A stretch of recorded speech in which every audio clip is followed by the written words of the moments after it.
Hello guys, welcome to my next video.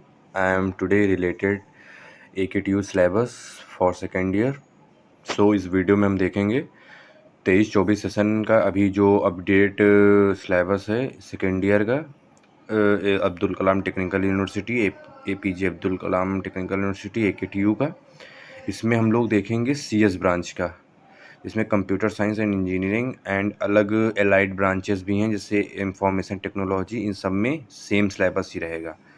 तो हम लोग सब इसमें जैसे हम लोगों ने लास्ट ईयर फर्स्ट ईयर में हम लोगों ने टोटल 10 सब्जेक्ट पढ़े थे। पाँच पाँच सब्जेक्ट सेमेस्टर 1 में और 5 सब्जेक्ट सेमेस्टर 2 में। बट इस जब हम लोग सेकेंड ईयर में आएंगे तो इसमें हम लोग पढ़ेंगे सेमेस्टर 3 में 6 सब्जेक्ट और सेमेस्टर 4 में 6 सब्जेक्ट। टोटल हम लोगों को सेकेंड ईयर में 12 सब्जेक्ट पढ़ने होंगे। अब मैंने जैसे पहले बताया था, कहीं यूनिवर्सिटी कोई सब्जेक्ट को पहले सेमेस्टर में पढ़ाती हैं, कहीं कहीं कोई यूनिवर्सिटी उस सब्जेक्ट को, कोई यूनिवर्सिटी क्या कॉलेज उसे दूसरे फोर्थ सेमेस्टर में पढ़ाएगा। वही सब्जेक्ट आप थर्ड सेमेस्टर में पढ़ेंगे, तो ये हो सकता है आगे पीछे का, बट सिलेबस तुम्हें यही पढ़ने होंगे। टोटल इसमें होगा तुम्हारा एक सब्जेक्ट इसमें ऐड होगा M3, जो जिसको हम लोग DSTL नाम से जानते हैं, डिस्क्रीट मैथमेटिक्स। और एक होता है मैथ 4, जो कि मैथ 4 भी थोड़ा कठिन होता है, M2 से हार्ड होता है। इसके बाद फिर हम लोग थर्ड सब्जेक्ट हमारा आता है, एक सब्जेक्ट आता है हमारा ह्यूमन वैल्यूज़ और एक टेक्निकल कम्युनिकेशन। 2 सब्जेक्ट होते हैं ये, जो कि मतलब थ्योरी बेस्ड सब्जेक्ट होते हैं। हर सेमेस्टर में आपको एक थ्योरी बेस्ड सब्जेक्ट मिलेगा, एक या फिर टेक्निकल कम्युनिकेशन, जिसमें हम लोग टेक्निकली कम्युनिकेशन के बारे में पढ़ेंगे। इसमें हम लोग ये पढ़ेंगे कि हम लोग कैसे टेक्निकल कम्युनिकेशन कर सकते हैं किसी से, जैसे कि हम लोग इंटरव्यू, डिबेट्स, ये सब टॉपिक इसमें रहते हैं। और universal human values and professional ethics, ये एक ऐसा टॉपिक है जहाँ पे हम लोग, जैसे कि हम आपको बताते हैं, जैसे ये प्रोफेशनल इथिक्स ये वाला जो सब्जेक्ट है, इसमें हम लोग ऐसे इसको पढ़ते हैं जैसे कि इसमें ह्यूमन वैल्यूज़ और इथिक्स की, प्रोफेशनल इथिक्स, इसमें हम लोग ह्यूमन वैल्यूज़ के बारे में पढ़ते हैं, कुछ इथिक्स के बारे में पढ़ते हैं। अच्छा सब्जेक्ट होता है, पढ़ने वाला सब्जेक्ट होता है, बट ये है जो इनके क्रेडिट होते हैं वो 3 सब्जेक्ट क्रेडिट होता है। और वही जो मैथ 4 हो या मैथ 3, जिसे हम लोग DSTL नाम से जानते हैं, इसका 4 क्रेडिट सब्जेक्ट होता है।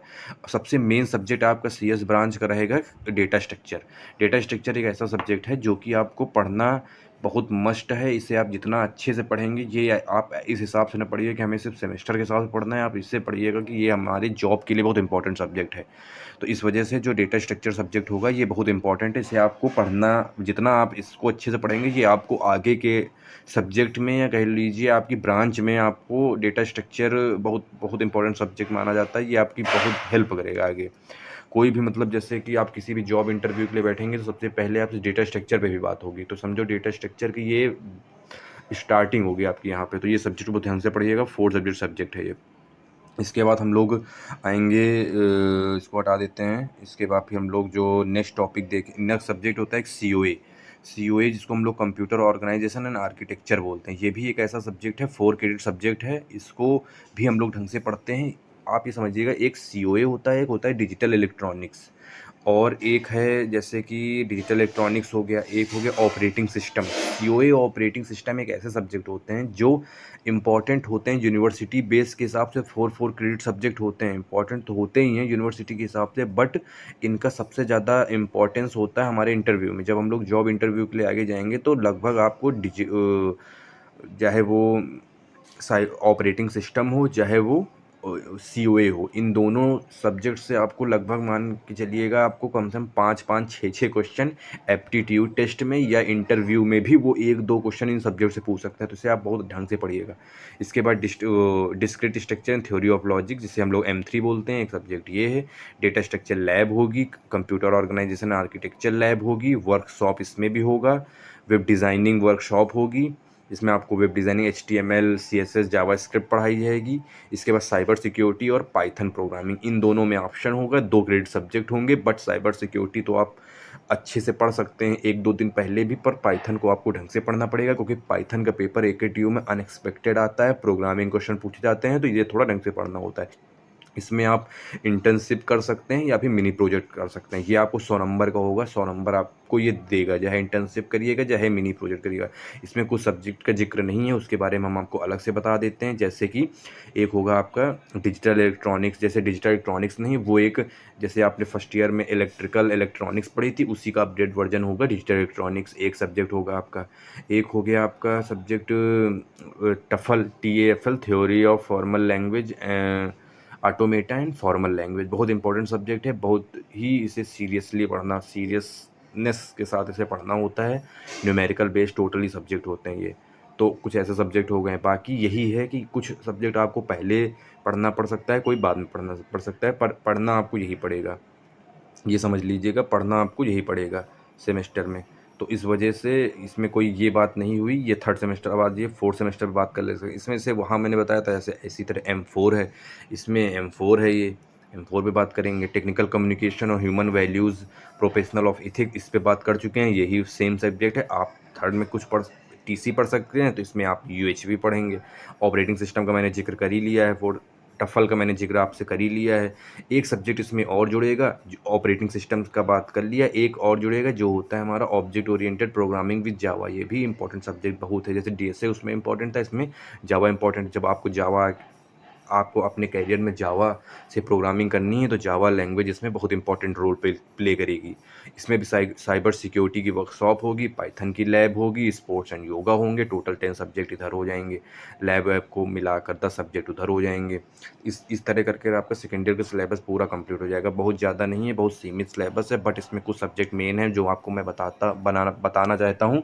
वो आप नोट कर लीजिएगा किसी पॉइंट में, या फिर आप अपने मन में ही बैठा लीजिएगा। एक सब्जेक्ट आपको थर्ड सेमेस्टर में या फोर्थ सेमेस्टर में जैसे भी पढ़ते हैं, पर इसमें टोटल 12 सब्जेक्ट आपको पढ़ने होंगे। इसमें आपके 4 सब्जेक्ट सबसे इंपॉर्टेंट है, जो आपके इंटरव्यू पर्पस से उससे रिलेटेड बहुत इंपॉर्टेंट रोल प्ले करेंगे इंटरव्यू के हिसाब से। उसमें सबसे पहला सब्जेक्ट आपका है डेटा स्ट्रक्चर, जो कि डेटा स्ट्रक्चर है, जो कि एक समझ लीजिएगा बेसिक स्ट्रक्चर होंगे सभी प्रोग्रामिंग का। तो डेटा स्ट्रक्चर एक सब्जेक्ट होगा। दूसरा सब्जेक्ट होगा इस आपका डिजिटल इलेक्ट्रॉनिक्स, जो कि बहुत इंपॉर्टेंट प्ले रोल करेगा। एक होगा जावा, एक होगा पाइथन। इनको आप ऐसे ढंग से पढ़िएगा कि आप इसको बहुत अच्छे से पढ़िएगा। एक COA और एक ऑपरेटिंग सिस्टम, इनको इस हिसाब से पढ़िएगा कि ये थ्योरिकल सब्जेक्ट होते हैं, न्यूमेरिकल भी होते हैं, बट इन्हें इंटरव्यू में आपको 2-4 क्वेश्चन इससे पूछने को मिलेंगे आपको ये। और बाकी आपको ढंग से क्या पढ़ना है, M2 तो फर्स्ट में होगा, सॉरी M2 नहीं, M4 पढ़ना है आपको, जिससे आपको अपनी बैग बचानी है। M4 एक हो गया आपका M4 हो गया। एक हो गया डिजिटल इलेक्ट्रॉनिक्स, जिसमें आपको अपनी बैग बचानी है, इसमें बैग आने के चांसेस ज़्यादा होते हैं। एक हो गया टफल में बैग, ये ऐसे न्यूमेरिकल सब्जेक्ट होते हैं, बच्चे से ध्यान से नहीं देखते हैं, तो इसमें बैग आ सकती है, तो इसमें आपको अपनी बैग बचानी। बाकी सारे थ्योरी सब्जेक्ट हैं, आप आराम से कर लेंगे। सो वीडियो लंबा हो रहा है, इस वजह से मैं इसको यहीं से एंड करता हूँ। बाकी आगे के वीडियो में मैं आपको पर्टिकुलर एक एक सब्जेक्ट के सिलेबस यूनिट वाइज आपको शेयर करूँगा। जैसे कि मैं आपको छोटी सी बात बताऊँ, जैसे डेटा स्ट्रक्चर की बात है, तो डेटा स्ट्रक्चर के 5 यूनिट के एक एक टॉपिक को मैं अच्छे से कवर करूँगा। आप इस वीडियो से जुड़े रहिएगा, ज़्यादा से ज़्यादा शेयर करिए और सब्सक्राइब करिए हमारे चैनल को। इसमें AKTU रिलेटेड आपको अच्छे से अच्छा नॉलेज और अच्छे से अच्छा कंटेंट मिलेगा। So thank you so much, thanks for subscribing my channel. So thank you.